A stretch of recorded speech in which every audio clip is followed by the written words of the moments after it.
আফগানিস্তান চলমান টি-20 cricket world কাপের সেমিফাইনালে দেশটি। পুরো পৃথিবী তাদেরকে জানাচ্ছে অভিনন্দন। খোদ তালেবান নেতা আমির খান মুত্তাকিও সেমিফাইনাল নিশ্চিত করবার পর আফগান কাপ্তান রাশিদ খানকে ফোন করে সরাসরি মুবারকবাদ জানান। আসসালামু আলাইকুম ওয়া রাহমাতুল্লাহি ওয়া বারাকাতুহু। মুবারক আমসা।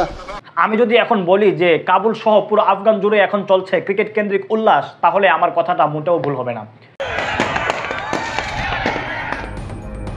আফগানিস্তানের রাস্তা বন্ধ হয়ে গেছে হাজার হাজার মানুষের জনস্রোতে। একটা প্রশ্ন স্বভাবতই আমাদের মাথায় আসবে, যে রাষ্ট্র ইসলামী শরিয়ার বাস্তবায়নকারী সেই রাষ্ট্রের নেতা থেকে শুরু করে সাধারণ সর্বশ্রেণীর জনগণ কিভাবে ক্রিকেটের মতন একটা অনর্থক কাজকে কেন্দ্র করে এত পরিমাণ উল্লাসে ফেটে পড়ল, তা আমি সুনিশ্চিত জানি না।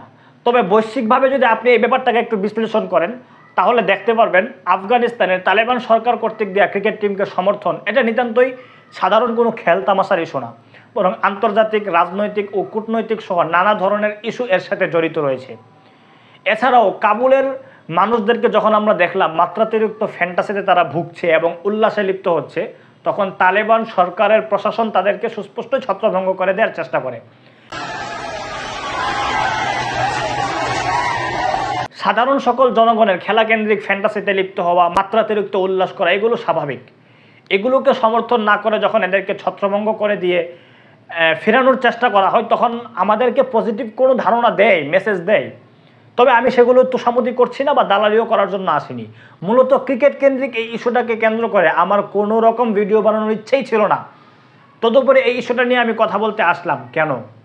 আবু ওবাইদার মতন একজন নাশিদ শিল্পী আমাদের আছে, যারা আমরা খুব ভালো করে চিনি। তারা দেখলাম আমির খান মুত্তাকি কর্তৃক দেয়া সেমিফাইনালে ওঠার পর রাশিদ খানকে অভিনন্দন জানানোর ভিডিওটাকে সে শেয়ার করে নিজের টাইমলাইন থেকে বোঝানোর চেষ্টা করেছে আমাদেরকে হয়তো এরকম যে তালেবানরাও এখন ক্রিকেট খেলা দেখছে বা বিনোদনে অংশগ্রহণ করছে, সুতরাং এটা এখন করা যেতে পারে। এই লোকটার প্রতি এই ধরনের কথা আমি এজন্যই বলেছি, ইতিপূর্বেও তাকে আমি মিশরীয় কোনো শায়েক অথবা কারীদের প্যান্ট শার্ট পরার ছবি আপলোড দিতে দেখেছিলাম, এবং এই মর্মে সে তার নিজের প্যান্ট শার্ট পরার ব্যাপারটাকে হালাল বা নর্মালাইজেশন করার অপচেষ্টা করতে আমি এসব দেখেছি, আপনারাও দেখেছেন সুনিশ্চিত। আমার কথা হলো ভাই, নাজায়েজ ও হারাম কাজ শুধুমাত্র তালেবান কেন, সাহাবারাও যদি করে থাকে সেটা নাজায়েজ হিসেবেই প্রমাণিত রয়ে গেছে। ইসলামের ইতিহাস ও শরিয়ার বিধান আমাদেরকে এমনটাই জানান দেয়।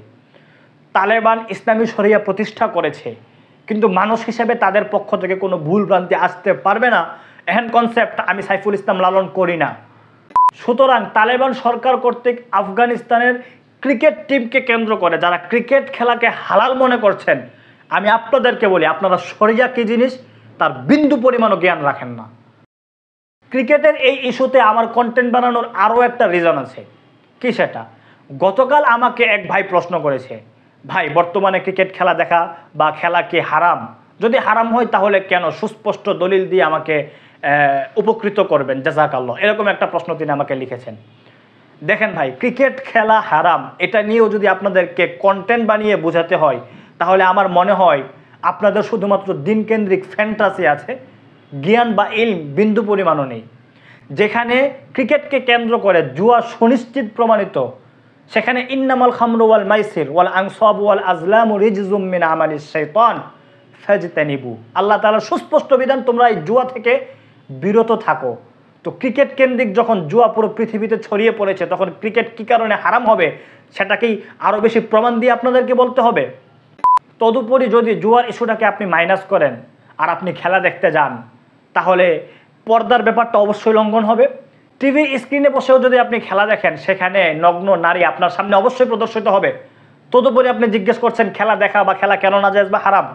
দেখেন ভাই, ইসলামী শরিয়া বরাবরই এই সমস্ত অনর্থক কাজ, খেলাধুলা, চাই সেটা ক্রিকেট হোক কিংবা ফুটবল, সবগুলোকে নাজায়েজ বা হারাম বলবে। ফুটবলে আপনার সতরের প্রসঙ্গ আসবে, যেখানে সতরের উন্মোচন করে খেলা হয়, যা স্পষ্টই নাজায়েজ ও হারাম।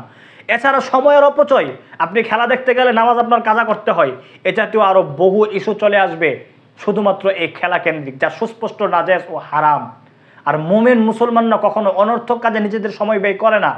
ওয়াল্লাযীনা হুম আনিল লাগবি মুরিদুন, সূরা মুমিনুনের এই আয়াতে সুস্পষ্টই বলা হচ্ছে সফল মুমিন হলো তারা, কদ আফলাহাল মুমিনুন, আল্লাযীনা হুম ফি সালাতিহিম খাশিউন, যারা নিজেদের সালাতে খুব ভীতি প্রদর্শন করে আল্লাহর প্রতি, ওয়াল্লাযীনা হুম আনিল লাগবি মুরিদুন, এবং যারা নিজেদের সময়কে অহেতুক অনর্থক কাজ থেকে বিরত রাখে। সুতরাং খেলতামাশার মতন অনর্থক কাজ থেকে বিরত থাকা আমাদের অবশ্যই কাম্য। ইসলামী শরিয়া বা দিনকে আপনারা এত পরিমাণ হালকা করে নিয়েছেন যে এখন আপনাদের বেলায় বলতেই হবে যে ওয়াযারিল্লাযীনা ইত্তাখাযু দীনাহুম লাইবা ওয়া লাহওয়া। আরে সেই সমস্ত লোকদের অবনতি কতটা সুনিশ্চিত একবার ভাবেন তো, যারা তাদের দিনকে লাইবা ওয়া লাহওয়া, খেলতামাশা আর সব ফ্যান্টাসির ভোগবিলাসিতা রূপে গ্রহণ করেছে। ইসলামকে কেবল খেলতামাশার নাম